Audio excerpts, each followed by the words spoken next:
नमस्कार। आज हम पढ़ेंगे वर्ण विचार। वर्ण विचार में सबसे पहले हम पढ़ेंगे वर्ण क्या होता है। वर्ण की परिभाषा। वर्ण ध्वनि के चिन्हों को कहते हैं जिसके टुकड़े नहीं किए जा सकते, यानी वर्ण जो है भाषा की सबसे छोटी इकाई होती है।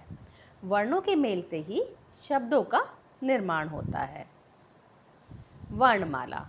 वर्णों के व्यवस्थित समूह को वर्णमाला कहते हैं।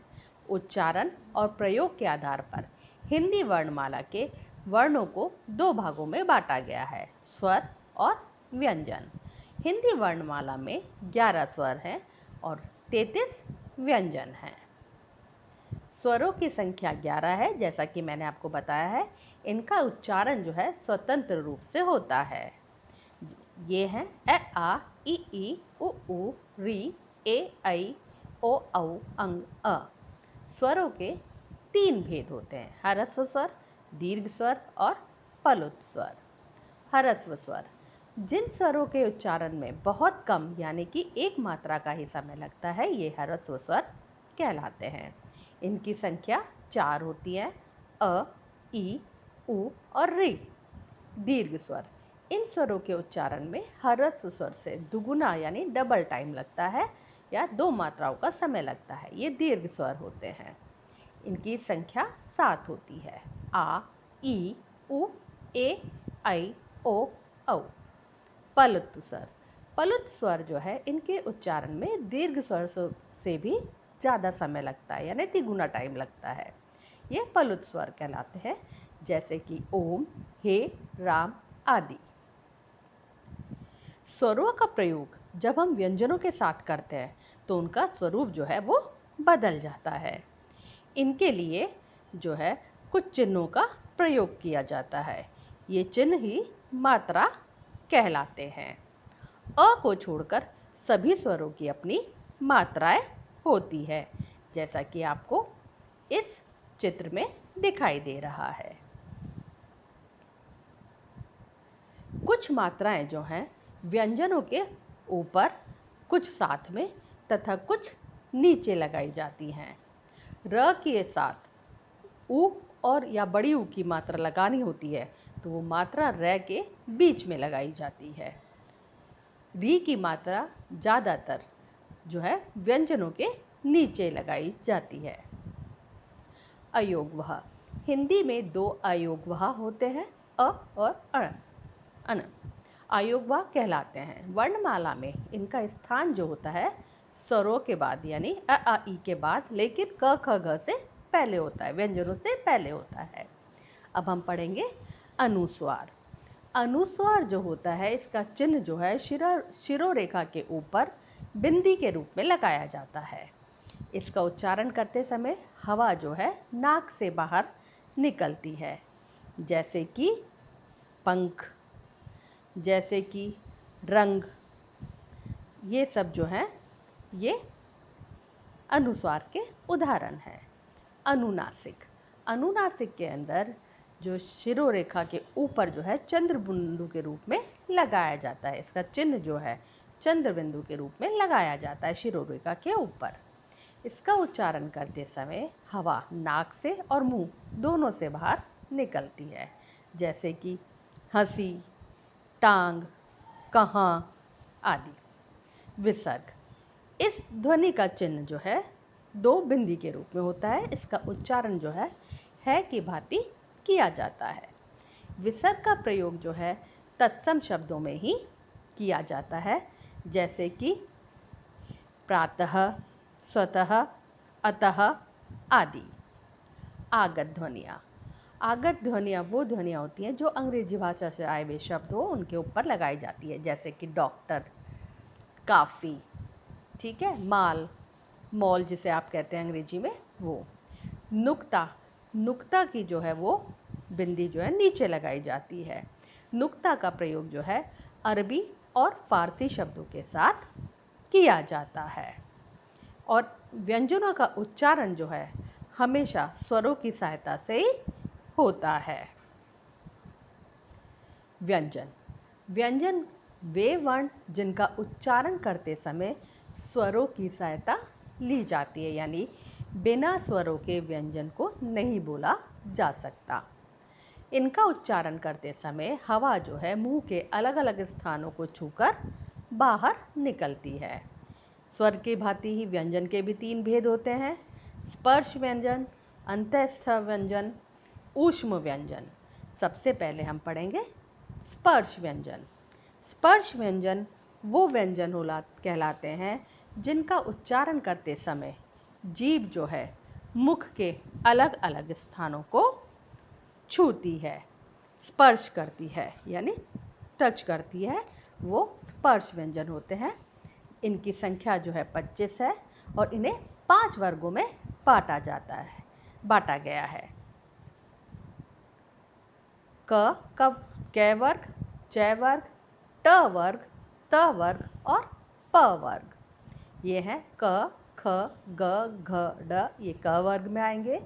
च, छ, ज, झ, ण च वर्ग में आएंगे। ट, ठ, ड, ढ, न ट वर्ग में आएंगे। त, थ, द, ध, न त वर्ग में आएंगे। प, फ, ब, भ, म प वर्ग में आएंगे। अंतःस्थ व्यंजन। अंतःस्थ व्यंजन क्या है? इनका उच्चारण में वायु का अवरोध बहुत कम समय के लिए होता है। इन व्यंजनों के उच्चारण में जीभ जो है मुख के किसी भी भाग को पूरी तरह से स्पर्श नहीं करती है, यानी कि बिल्कुल भी टच नहीं करती है।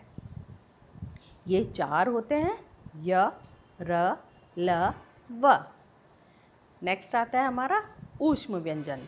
जैसा कि नाम से पता है, ऊष्म का मतलब होता है गर्म।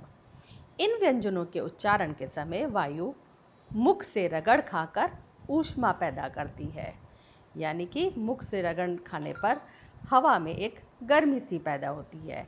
ये ऊष्म व्यंजन कहलाते हैं। इनकी भी संख्या 4 होती है: श, श, स, ह। संयुक्त व्यंजन।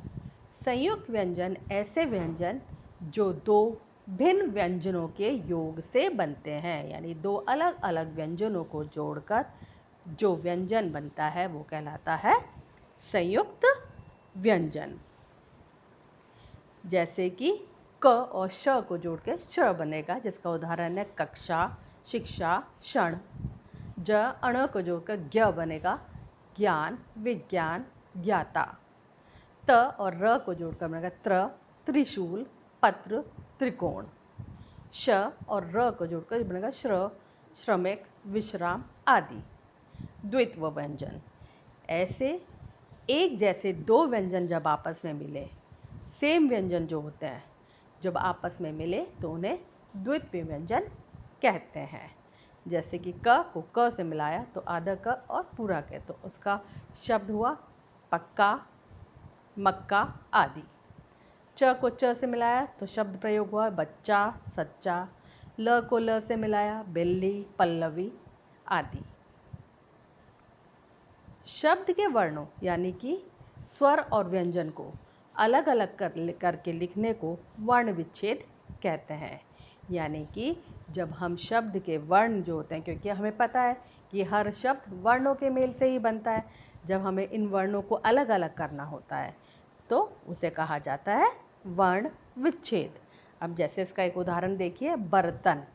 बर्तन एक शब्द है, अलग अलग व्यंजनों से बना है, ब, र, त, न। ठीक है, तो अब इसको हमें अलग अलग करना है, वर्ण विच्छेद करता है। तो ब के बाद किसकी आवाज़ आ रही है? अ लगा दिया। र के बाद किसकी आवाज़ आ रही है? अ। त के बाद अ, न के बाद अ। अब देखिए नेक्स्ट उदाहरण, दिनकर। दिनकर में द पे छोटी ई की मात्रा है, तो द के बाद क्या आनी चाहिए? छोटी ई की मात्रा, क्योंकि ई की आवाज़ आ रही है। न के बाद अ, क के बाद अ, र के बाद अ की मात्रा। एक और उदाहरण देखिए, कुसुम। कुसुम में क के नीचे छोटे ऊ की मात्रा है, तो क के बाद क्या आएगा? ऊ। स के बाद भी ऊ की मात्रा आएगी सु में। म में अ की आवाज़ आ रही है, कुसुम। ऐसे कृपा, क के नीचे हमने री की मात्रा लगाई है तो री आएगा। प के बाद आ की मात्रा आ रही है तो आ लगेगा। ये से कहलाता है वर्ण विच्छेद। यानी कि शब्द के वर्णों को अलग अलग करके लिखने को हम वर्ण विच्छेद कहते हैं। जैसे और उदाहरण देखिए, समय, स के बाद अ, म के बाद अ, य के बाद अ। मानक, मैं में आ की आवाज़ आ रही है तो मैं के बाद आ लगेगा। न में अ, क, अ। नीतिश, न में छोटी ई की मात्रा तो न के बाद छोटा ई, त के बाद बड़ा ई लगेगा, श के बाद अ। इस तरह से हम शब्दों को, वर्णों को जो है अलग अलग उनका विच्छेद कर सकते हैं। इस प्रेजेंटेशन में हमने सीखा कि भाषा की जो सबसे छोटी इकाई होती है वो वर्ण कहलाती है, जिससे कि और टुकड़े नहीं किए जा सकते। वर्णों के मेल से ही शब्दों का निर्माण होता है। वर्णों का व्यवस्थित समूह को वर्णमाला कहते हैं। हिंदी वर्णमाला में वर्णों को दो भागों में बांटा गया है, स्वर और व्यंजन। स्वर बिना किसी सहायता के बोले जाते हैं, लेकिन व्यंजनों के उच्चारण में हमें स्वरों की सहायता लेनी पड़ती है। स्वर के 3 भेद होते हैं, ह्रस्व, दीर्घ और पलुत स्वर। व्यंजन के 3 भेद होते हैं, स्पर्श, अंतस्थ और ऊष्म व्यंजन। वर्णों को अलग अलग करने की, लिखने की विधि को क्या कहा जाता है? वर्ण विच्छेद कहा जाता है। आशा करती हूँ इस प्रेजेंटेशन के माध्यम से आपको वर्ण विचार समझ आया होगा। धन्यवाद।